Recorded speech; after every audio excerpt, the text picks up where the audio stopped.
হয়ে গেল দিনক্ষণ। এবার খুলতে চলেছে দীঘার জগন্নাথ মন্দিরের দরজা। ইতিহাসের সাক্ষী হতে চলেছে গোটা বাংলা। সমুদ্রের গর্জন, বালির ওপর ভোরের প্রথম আলো, আর তারই মাঝে জগন্নাথ দেবের চরণ স্পর্শের অপেক্ষায় গোটা বাংলা। ইতিহাসের এক নতুন অধ্যায় রচনা হতে চলেছে পূর্ব মেদিনীপুরের দীঘায়। বহু প্রতীক্ষার অবসান ঘটিয়ে এবার দীঘার বুকে জগন্নাথ মন্দিরের উদ্বোধন হতে চলেছে, আর তার সঙ্গে জুড়েছে এক মহাযজ্ঞ। এ যেন বঙ্গবাসীর কাছে পুরীর পূর্ণতীর্থের এক খণ্ড প্রতিচ্ছবি।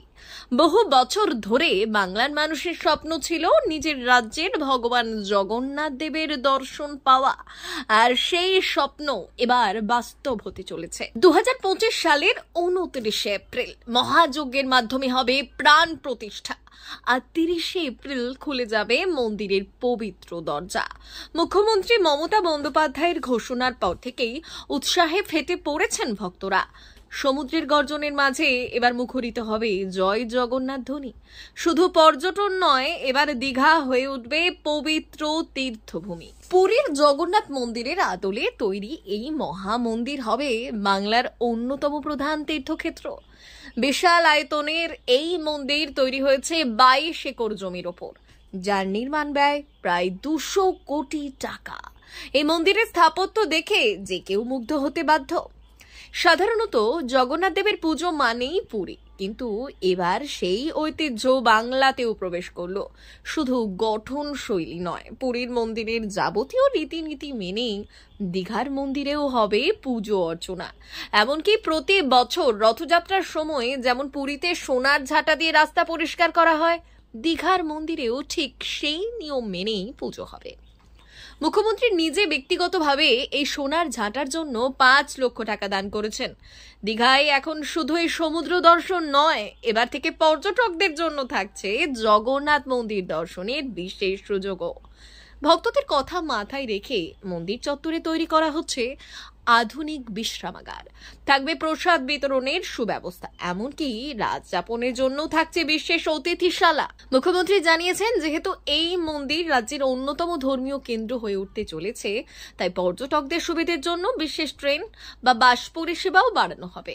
হিন্দু ধর্মে অক্ষয় তৃতীয়া অত্যন্ত শুভ তিথি, সেই তিথির আগেই মন্দিরের উদ্বোধন হবে, যাতে ভক্তরা প্রভুর দর্শন করতে পারেন। প্রশাসনের আশা, এই মহাযজ্ঞে শুধু বাংলার নয়, সারা দেশ থেকে ভক্তরা ছুটে আসবে। যেহেতু এটি একটি ঐতিহাসিক মুহূর্ত, তাই বিশাল জনসমাগমের আশঙ্কা করছে প্রশাসন, তাই নিরাপত্তা ব্যবস্থা অত্যন্ত কড়া করা হচ্ছে। মুখ্যমন্ত্রী নিজে বলেছেন, উন্মাদনা নয়, শৃঙ্খলার মধ্য দিয়েই হবে প্রভুর আরাধনা। মন্দিরের প্রাণ প্রতিষ্ঠা ও মহাযজ্ঞ হবে 29 এপ্রিল 2025। মন্দিরের উদ্বোধন হবে 30 এপ্রিল 2025। এই মন্দির শুধু ধর্মীয় স্থল নয়, হয়ে উঠবে বাংলার অন্যতম প্রধান দর্শনীয় স্থান, যেখানে সমুদ্র তটে সৌন্দর্য আর আধ্যাত্মিকতার মেলবন্ধন ঘটবে। দীঘার সমুদ্র তটে জগন্নাথ মন্দির নির্মাণের পরিকল্পনা প্রথম ঘোষণা করা হয়েছিল 2018 সালে। মুখ্যমন্ত্রীর প্রতিশ্রুতি মতোই সেটি বাস্তবে রূপ পেল 2025 সালে। এটি শুধু বাংলার নয়, সমগ্র দেশের গর্ব। স্থানীয় বাসিন্দারাও আনন্দে আত্মহারা। দীঘার পর্যটনে আসবে নতুন জোয়ার, বাড়বে কর্মসংস্থান, আর সর্বোপরি জগন্নাথ দেবের কৃপায় শান্তি ও সমৃদ্ধি লাভ করবে সমগ্র বাংলা। জগন্নাথ দেবের মহিমায় এবার দীঘাও হয়ে উঠবে তীর্থস্থান। যে মন্দির এতদিন কেবল পুরীর গর্ব ছিল, এবার সেই গর্বের ভাগিদার হলো বাংলা। আপনারাও তৈরি হয়ে যান, কারণ 29 ও 30 এপ্রিল ইতিহাস সৃষ্টি হতে চলেছে। জগন্নাথ দেবের কৃপা পেতে গেলে এই পবিত্র দিনে দীঘা আসতে ভুলবেন না। জয় জগন্নাথ। ব্যুরো রিপোর্ট, ভুবনগ্রাম সংবাদ।